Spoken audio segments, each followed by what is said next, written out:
Bom dia, amados inscritos, a paz do Senhor Jesus em seus lares. Novamente estamos aqui, graças ao nosso bom Deus, com a permissão de Deus em nossas vidas, para escutarmos novamente essa pregação abençoada. Mas antes peço a vocês para se inscreverem, darem um like, compartilhar esse vídeo e ativar também o sininho de notificações, porque deste modo outras pessoas também verão o vídeo chegar para elas, de forma poderosa nas mãos de Deus, diretamente para nós, E hoje nós falaremos sobre Jonas. A história de Jonas foi uma história verdadeira que aconteceu, no século passado. E o que acontece? Ele foi um grande exemplo para nós do que nós temos que fazer com relação quando Deus nos dá uma ordem.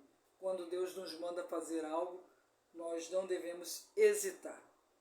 Vamos ler hoje então Jonas, capítulo 1, do 1 até o 14. O tema é a vocação de Jonas e a sua fuga e o seu castigo. E veio a palavra do Senhor a Jonas, o filho de Amitai, dizendo: Levanta-te, vai à grande cidade de Nínive, clama contra ela, porque a sua malícia subiu até a mim.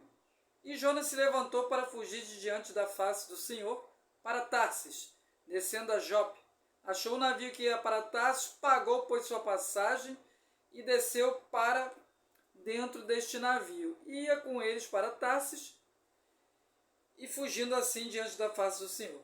Mas o Senhor mandou ao mar um grande vento. Fez-se no mar uma grande tempestade e o navio estava para quebrar-se.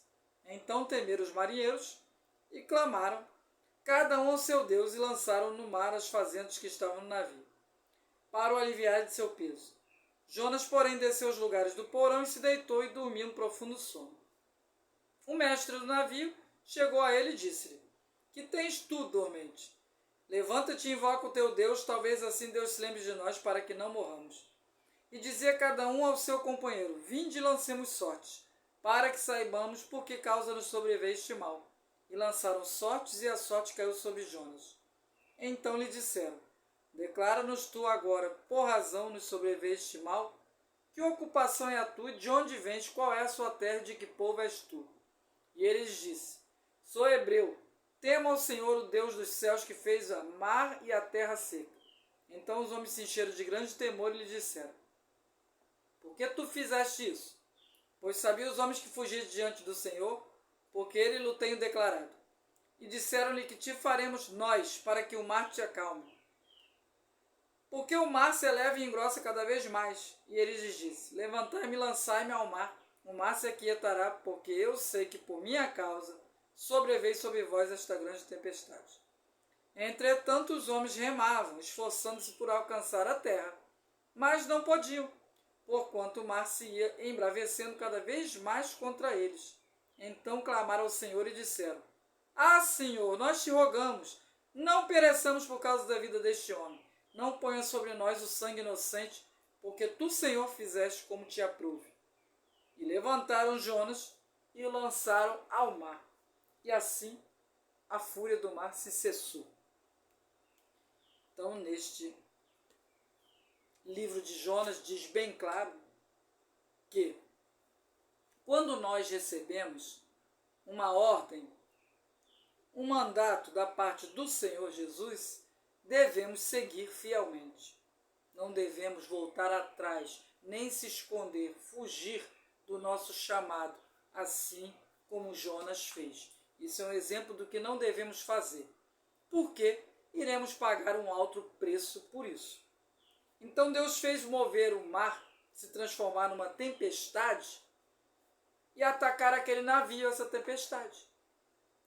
Para que Jonas tivesse a consciência de que ele era culpado pelo que estava acontecendo àqueles homens que não tinham nada a ver com isso. Porque ele foi no navio daqueles homens que nem sequer sabiam o porquê daquela situação toda, daquela tempestade. Na verdade, era a fúria de Deus sobre a vida de Jonas. Porque Jonas tinha um chamado para ir para Nínive, levar o recado ao povo de Nínive que Deus estava enfurecido com as suas atitudes errôneas, com os seus pecados cometidos naquela terra. Mas Jonas em vez de ir até lá, seguir a orientação de Deus, o que ele fez? Ele fugiu, ele se escondeu para não fazer o que Deus o pediu, o mandou fazer. Então veio as consequências sobre a vida dele. Mas depois Jonas se arrependeu porque viu que não tinha saída e fez o que Deus lhe pediu. Mas somente depois que passou por essa grande dificuldade, pela fúria de Deus. Ou seja, Jonas arriscou a sua vida por não querer realizar um chamado que Deus o deu para fazer. Assim também somos nós. Devemos ter muita cautela, muito cuidado, devemos ter temor às coisas de Deus, do Senhor. Se Deus nos fala o que devemos fazer para não perdermos a nossa salvação das nossas almas, devemos obedecê-lo. Porque se assim não o fizermos, pagaremos também um alto preço por isso. Então está aí uma grande lição para nós. Jamais devemos fugir do nosso mandato, da nossa missão, ou seja, de um chamado que nós temos em nossa vida para servir ao Senhor. Devemos levar a palavra do Senhor para todas as pessoas, senão seremos cobrados também por isso. Porque a nossa fé, sem obras, ela é completamente morta. Na Bíblia já está escrito claramente isso. Então devemos realizar todas as coisas que Deus nos pede. Deus nos deixou na Bíblia orientações, mandamentos que devemos seguir fielmente. Porque se assim não o fizermos, pagaremos um alto preço com a nossa vida. Então, não queremos cair nessa situação caótica, né? De pagar um alto preço só por desobediência e rebeldia contra Deus. Jamais devemos fazer isso. Vamos ter temor às coisas de Deus. Se Deus nos manda um chamado, devemos fazê-lo com alegria, com carinho e com muito amor e dedicação. Porque o que Deus nos pede é por amor a nós mesmos. É para nos abençoar as nossas vidas. Porque se nós estamos fazendo a obra do Senhor, se nós estamos servindo ao Deus Altíssimo, nós estamos abençoados. Porque Deus é dono de todos nós. Deus, Ele nos dá e provê todas as coisas que precisamos. Saúde, prosperidade. Deus nos dá tudo o que nós pedirmos. Do fundo do nosso coração, Deus nos atende. Então, por que não devemos obedecer a Deus uma coisa tão simples de fazer? Apenas Deus nos pede a obediência. É a coisa mais importante a ser feita. Ter temor às coisas de Deus. Servir ao nosso Deus com alegria, com amor, assim como Ele nos ama de coração. E agora, em reverência a Deus, vamos realizar a oração do Pai Nosso. Por favor, vamos encurvar nossas cabeças em respeito ao Senhor. Pai nosso que estás nos céus, santificado seja o teu nome.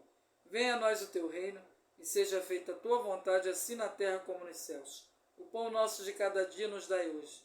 Perdoa-nos, Pai, por todos aqueles que nós temos ofendido, mas não nos deixes cair em tentação, mas livra-nos do mal, pois teu é o poder, a honra e as glórias, assim na terra como nos céus. Amém.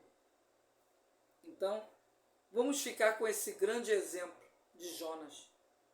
Se recebemos um chamado, uma missão para cumprirmos, levarmos as outras pessoas as coisas de Deus, mostrarmos às pessoas o caminho a ser seguido para servir a Jesus de coração, devemos fazer isso com dedicação e alegria. Jamais devemos deixar de acatar os mandamentos de Deus, porque senão nós teremos consequências fatais. Nós pagaremos um preço muito alto e até mesmo podemos perder as pessoas, até mesmo que nós amamos. Não queremos pagar com nossas vidas, né? E nem com as vidas de nossos entes queridos. Mas devemos sim obedecer ao Senhor fielmente, ir às igrejas regularmente, né? Temos que também ser dizimistas, porque isso é um mandamento. Devemos fazer jejum e oração continuamente, todos os dias, e sempre estar lendo a palavra de Deus, a Bíblia, todos os dias, porque isso nos ajuda a nos preparar espiritualmente para podermos falar com outras pessoas sobre as profecias, sobre os sinais que estão aí e a vinda de Jesus que está muito próxima. Então, hoje eu encerro aqui com vocês essa pregação abençoada por Deus e que Deus guarde sua família, sua casa, seus projetos. Fiquem na presença de Jesus, porque é o único caminho que nós devemos seguir. Que Deus abençoe sua casa e a sua vida.